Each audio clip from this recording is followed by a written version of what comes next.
अब मेरा बरखुरदार बेटा मोहम्मद नासरुद्दीन अलबानी अल हुसैनवी साहिब एक बड़ी प्यारी नज़म भी सुनाना चाहता है इंशाअल्लाह। चलो बेटा,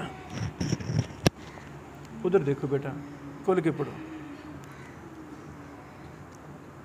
जपेली फूल फूलों में, मोहम्मद या रसूलों में, कलम के चार पाए हैं, फरिश्ते ले आए हैं।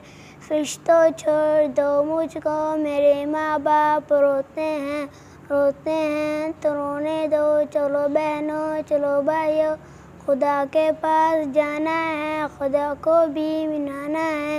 मेरी बहन की मस्ती में मेरा महबूब रहता है, कभी हंसता कभी रोता, मेरा दिल टूट जाता है। चांद तारे टूट जाएंगे, ज़मीन पर ज़लज़ला होगा, न बेटी बाप की होगी न बेटा बाप का होगा। सराहना मिट्टी का होगा, बिस्तर मिट्टी का होगा। माशाअल्लाह माशाअल्लाह।